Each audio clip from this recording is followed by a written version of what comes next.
good morning, good afternoon, and good evening, and welcome to yet another edition of the Pure Digital Passion Podcast with me, Moses Kemibaro. And today I'm so delighted to have Brian Longwe, an icon of the internet space in East Africa and Kenya. Somebody I've probably known for the better part of 25, maybe even 30 years. We're sort of the old dogs of internet in this country. We're here at ITW Africa 2024, where I'm so delighted that I was literally walking in, about to get some coffee, and I just bumped into Brian, and I have this literally 30, 40 minutes of time to really just sort of dig into his history, his background, where he is right now in Malawi. He started in Kenya, now in Malawi, what he's doing there. And Brian, thank you so much for joining us for the podcast. Yeah, no, it was great. It's so exciting to be able to see you, after so many years. I'm happy to sort of sit in on this session and share whatever little I can. Yeah. So Brian, let's go to your origin story. For me, because I know you so well, and I think our audience may not appreciate you, and I feel sometimes my work with this podcast is almost to be a little bit of a historian. Even recently I've been talking to some of the OGs and sharing their stories of the early days of the internet, because we were kind of like in the space together. I wanted to go back, origins, background, growing up in Kenya, and how did you get into the internet space? Maybe let's just start there. Yeah. Well, I'm born and bred in Nairobi. Yeah. Right? Let's start there. Born and bred in Nairobi. I went to school here. Growing up was tough. Things were not easy. Our family wasn't well off. So we were in and out of school, all kinds of challenges. Eventually, after about 10 years at St. Mary's, the family's fortunes took a turn for the worse. Wow. And my siblings and I had to sort of be withdrawn from St. Mary's, from Musongari, and then sort of sent elsewhere. Yes. Finished school in Ruiru. High, okay. One of the notorious high schools of back in the day. Literally by the skin of our teeth, but didn't really make the grade to get admitted into university. So I had, sort of make a choice. Am I going to sit and wait for something to happen, or am I going to go out there and start making something happen? And I decided I'm going to go out there and start making something happen. So right from the get-go, I've been somebody who will not sit idle and wait for my fortunes to find me. I went out and I started, it's insane. I was going down to Ngara, buying old second-hand shirts, ties, taking them home, washing them, pressing them, and going to sell them to people in their offices. Wow. And I was making a killing. Are you kidding me? Absolutely. I had no idea about this background. This is a very interesting backstory. Yes, this is 1991.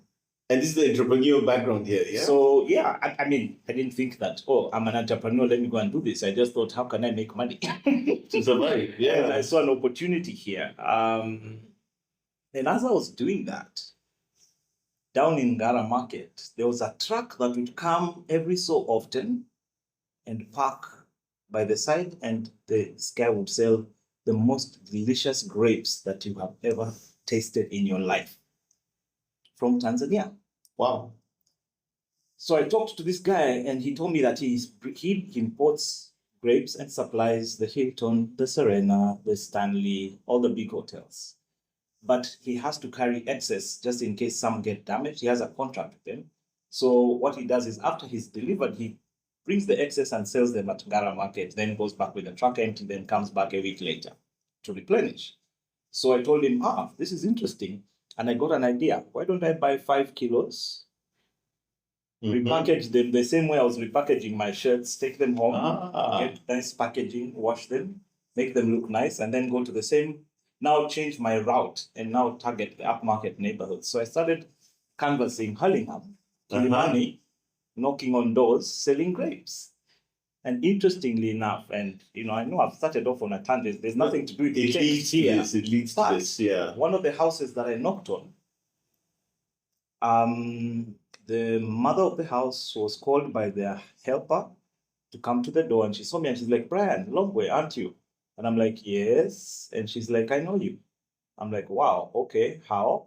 And she's like, I knew your family, I know your mom, I know your dad. We've been together at different functions and stuff like that. I've seen you growing up.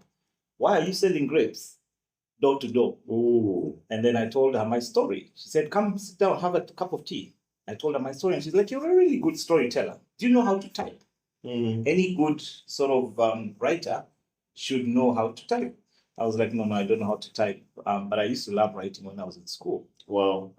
So she was like, well, I have a little laptop computer that I just bought, a Toshiba T80.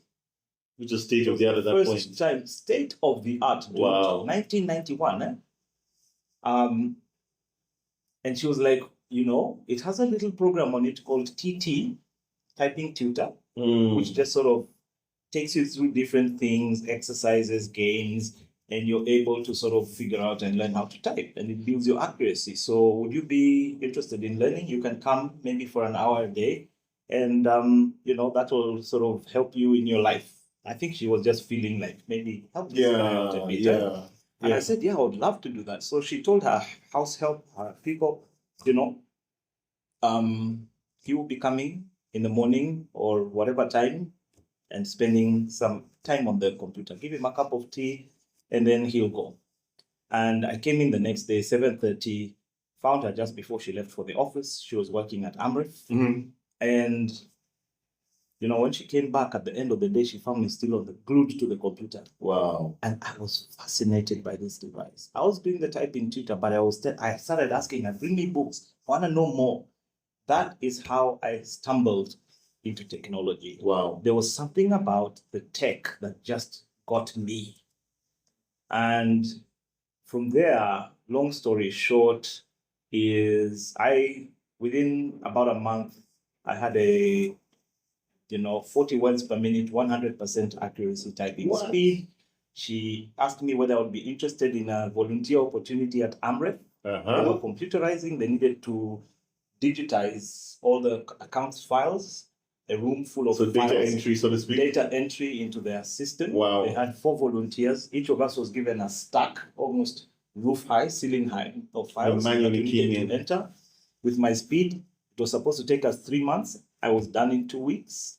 Get out of here. And the computer manager was like, okay, since you're finished, come and help us write up the manuals we have to now train all the staff in Amref how to use computers. Wow. So I wrote up training manuals. I started becoming a trainer. I then started doing support as a volunteer. And at this point, you're not really earning any money, right? Right, as a volunteer. Wow. Then eventually from there, I managed to get a job with a small startup company, Memory Information Systems, downtown. What are they doing? This is 1993. Selling boxes. So they're selling boxes. So I was, selling HP LaserJet printers, selling 486s, 386s. It's probably the Windows 3.1 time. Exactly. Yeah. There wasn't even networking yet. Networking started. Networking was very exotic those days. It was like Windows for worker groups, peer-to-peer type of networking. Then in coax cable now and Novell networks, that kind of stuff. Yeah. So I did that for about a year, but we were really mistreated by the owner of the company. Yeah. So 3 of us left and started our own company, Corporate Computers. Corporate Computers. Yeah. End of 1993. What were you guys doing? Brand new offices in a brand spanking new building, Posta Sacco Plaza. Right? Which is a brand new building, yeah. I remember it's a very sexy building. Yeah, and we were excited. We were beating our chests. We had offices on the 13th floor, feeling like we're the kings of the city. And I think a week after we moved in, the lifts were shut down because the Posta Sacco hadn't paid the suppliers. Get out of here. So for about a month and a half, we were carrying boxes up 13 floors. And you're selling boxes. Oh my God, yes. The business, it was tough back then. We were starting up from scratch, but we started making good money. And when the money started coming in, that's when the problems started. And director issues and all. Yeah, we started fighting and all that kind of stuff. So I left and went on my own and went back on the street, knocking door to door. But now, instead of selling grapes or shirts, I was selling computer training. Wow, because now you got that skill set and know-how. I have the skill set. There's no boxes. I was knocking on doors and saying, I can train computers. Would you be interested? And I started training a whole bunch of people. In one house that I went to, one of my clients, door to door, had an email service with a company called Formnet. And it wasn't working. So they asked me, can you fix this for us? And I was fascinated. What does it do? It sends email.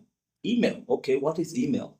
Wow. So then he They finds said, also. go and find out from the company that supplied it to us, and if you can fix it, we will pay you extra. So I went to Formnet, found their offices, walked in, and told them, I have a client who has a problem. I'd like to fix it, but I'd like you to show me how your system works so that I can be able to do that. And they were like, actually, we're looking for installers. So if you know computers, would you mind becoming an installer? Because if you can fix that problem, then it means that you can install, and we're really having a problem. Yeah. So I said, yeah, 100%. How much will you pay me? They said 1,000 per installation. And I was like, cool. And I was doing so many installs within 2 weeks that the salespeople couldn't keep up with me. Yeah, I remember that conundrum. So I would sit and I would wait, for installations, and then I just said, hey, why don't you let me just sell? And whenever I sell, I'll also install. Pay me the sales commission, pay me the installation. And I said, okay, no problem. If you can do it and you can bring it in, that's cool. So I started doing both.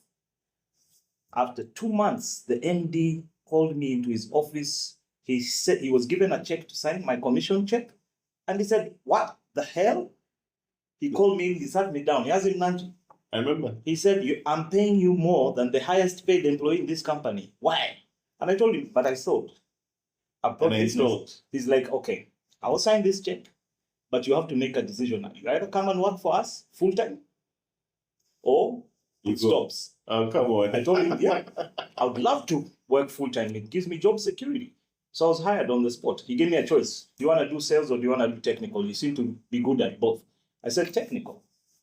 And that's how I became the deputy technical manager at Formnet in 1996, 1996, actually, 1996, Wow. just crossing over into 97. The technical manager was Alejandro Gonzalez, son of the Mexican ambassador. Yes. He had to leave. They were posted back home or posted. I worked with Alex, by the way, when I was at Formnet in Mombasa. Yes. So when he left, I sort of stepped up and became the technical manager. And that's now when we were busy fighting to get IP into the country. So at that time, all the email was store and forward. And then we were able to configure and get internet connections coming in and all of that. So did that for a couple of years, left, went to join Mission Aviation Fellowship out in Boston Airport. Okay. Ran their email service for about 2 years. This is math, huh? Then 1999, I bumped into Yaze Nanji at Chuni Gong Road, and he started yelling at me. We crossed each other on the road, and he started shouting, "Brian, stop, I need you." I pulled over, and he comes, does a U-turn, parks behind me at a bus stop, and says, "I'm starting another ISP, and I need you. We need a technical person." And that's how ISP Kenya started, with Yazim Nanji, Hamish Govani, Sunny Mangat, 1999. I think it's around the time I actually met you, right? I don't know that I knew you in the Formnet years. I'm trying to remember. I did. We actually engaged, yeah? Yeah. Africa, Kenya Web, all of that stuff. Yes. Okay. Yeah, with Sami Buruchara and, not Sami Buruchara, Sami... Because he was a Nairobi net, right? No, it's not Sami Buruchara, Sami... One of the guys in the Formnet. Web guy, yeah. The web designer. Why am I forgetting his name? I know you're talking about the also growing He started the media monitoring company, right? Okay. Okay. Anyway, that's how we started ISP Kenya, 1999, focusing on corporates, built it up, grew it, became sort of like the leading corporate ISP, got into a conversation with Wananchi, who were the leading, retail ISP. Yeah. In 2005, the transaction happened, which led to the acquisition, and boom, that was it. Did you have skin in the game at that point in ISP? That was one of my biggest mistakes, right? Yeah. At the beginning, I was offered shares and I declined. I had a sort of crisis of trust because of my first experience with corporate computers, where we had a clash with whatever. But let me not blame other people. It was just me and my naivety. Yeah. I have to take full responsibility for my mistakes. So I didn't cash in on anything. Yeah. I walked away with zero. Wow. But guys cashed in nicely, I can imagine. They made some good money. After that, I decided to sort of quit the ISP space, do my own thing, started my own company in hand, dealing in Palm. I remember this, IP telephony, IP PBXs, trying to see how I can add value on people's internet connections. and also supplying computer forensics equipment to NSIS, the CID. That was very harsh. No, at that time, nobody knew that I was doing this, training them on cybersecurity. It seems like training has been a constant theme. Yeah. So that was also a side thing that I was doing at the time, which was working well.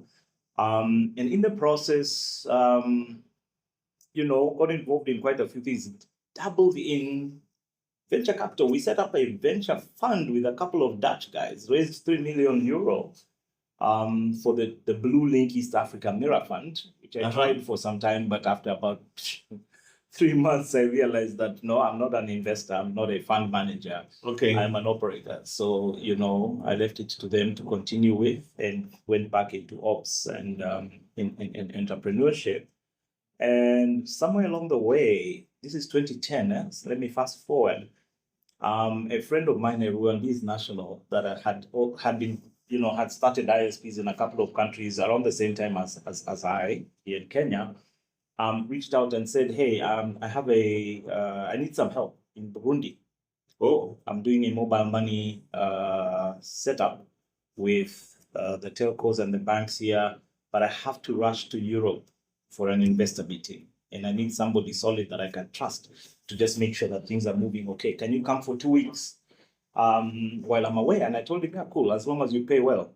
And he made me a good deal. I went in for 2 weeks. While he was away, he was expecting me just to sort of mark time, keep people happy, be a warm body, physically present, but not really get anything done. When he came back, he found I'd finished the integration, and he was like, oh my God, you finished this all by yourself? How? I hadn't handed over anything to you.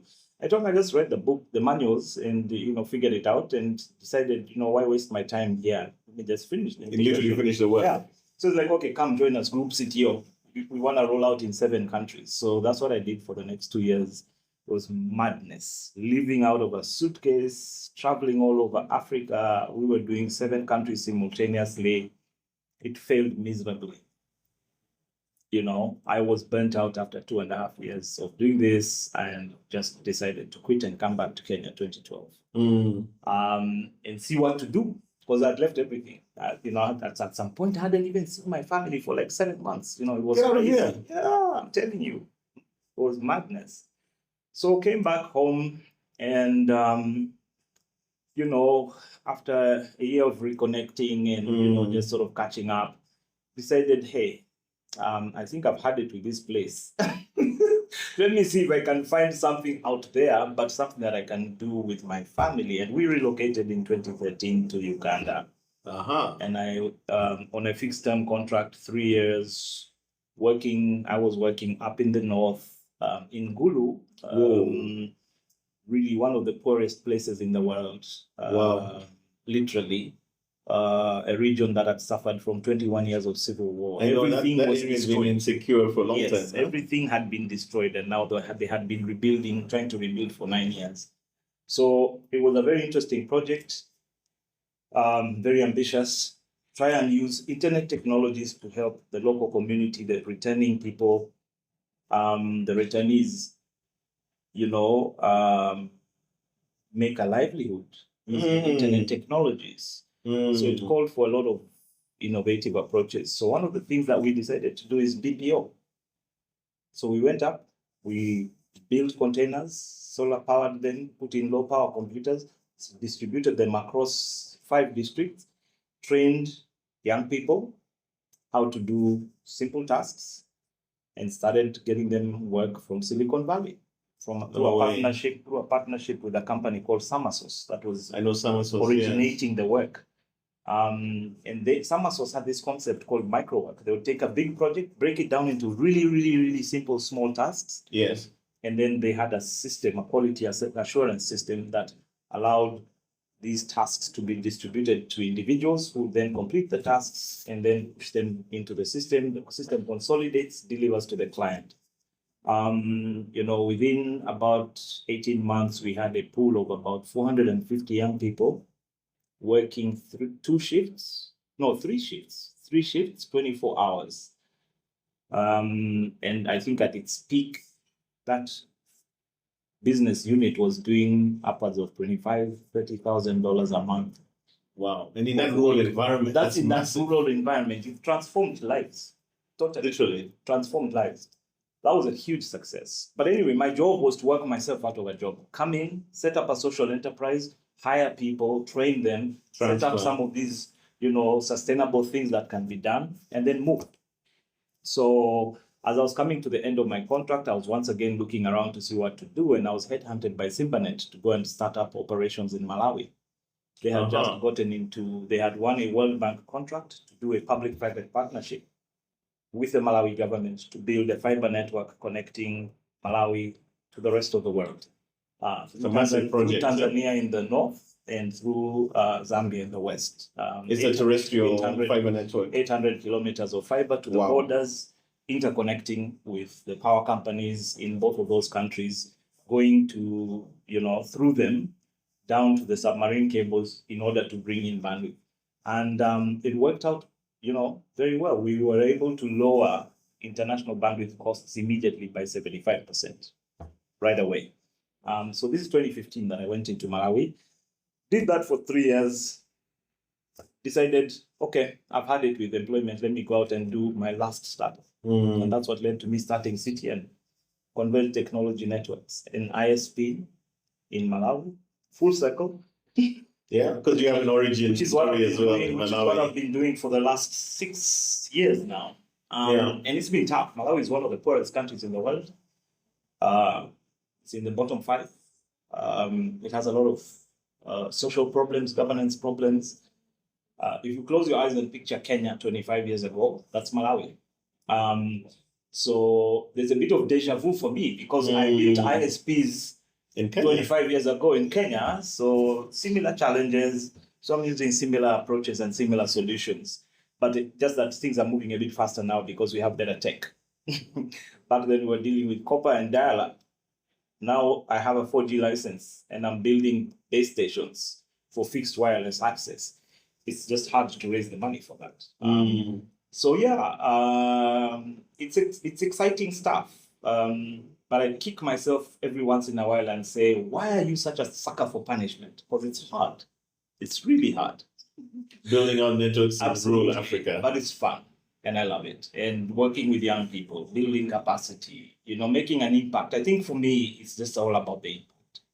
Every home that I connect, I just get something like, I feel as if a drop of fulfillment has, I'm one drop closer to sort of getting to that nirvana of feeling that you've made a difference in the world. Yeah. I think what you're basically saying here, if I'm hearing you correctly, is that you're kind of at that point in your life and the work you do, there's a deep purpose behind what it is that you're doing on the ground and what you're accomplishing. And I think there's something interesting I'd also like to understand, because I know that you have a Malawi connection as well. So in some ways, it's a bit of a homecoming, I imagine, right? Yeah, it is sort of.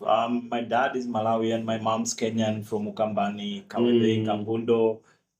But of course, having been born and grown up in Kenya, I didn't know anything about Malawi. So the interesting coincidence is that in the final year of my contract in Uganda, 2015, my dad passed away in Malawi. Wow. So I had to go for his funeral, and they bury people fast there. 2 days, immediately, buried. Yeah. So on my way back to Uganda, after about a week, I'm sitting in the airport, Longwe International Airport. And I see this Indian guy walking to me with a big smile on his face. And I'm like, why is this guy smiling at me? And he gets closer and I recognize him. And I'm like, hey, Suhail, what are you doing in Malawi? Suhail, And the guy's like, Brian, what are you doing in Malawi? We catch up. And no, this is a different Suhail. Oh, okay. Not Suhail with Ismail Jis. Yeah. Suhail from Tanzania. He was running Raha.com, I think, or whatever. Okay. So anyway, he says, hey, I'm working for the Wananchi group now. I'm running Simpanet Tanzania.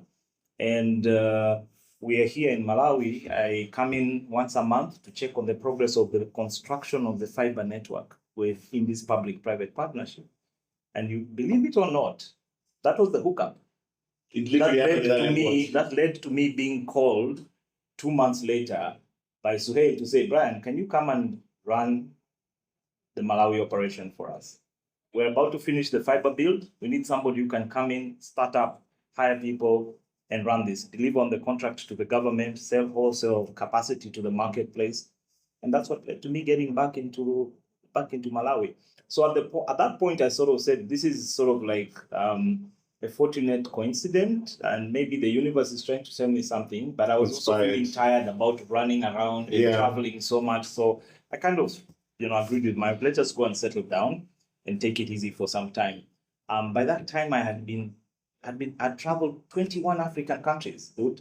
I was tired, different projects, short, some long.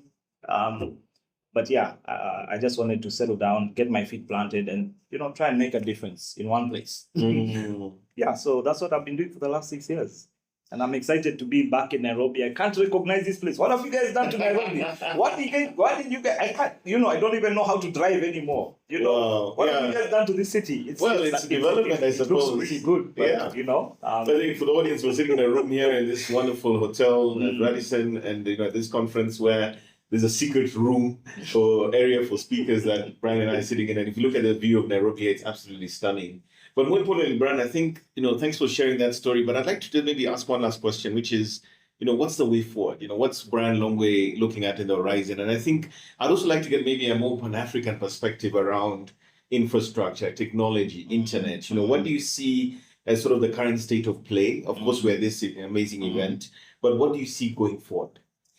So I'll answer that question in two ways. There's what's the way forward for Brian, and there's what's the way forward for Africa. Yes. Okay. The way forward for Africa, I'll start with that one. The way forward for Africa is the next big thing. Africa is the next big thing.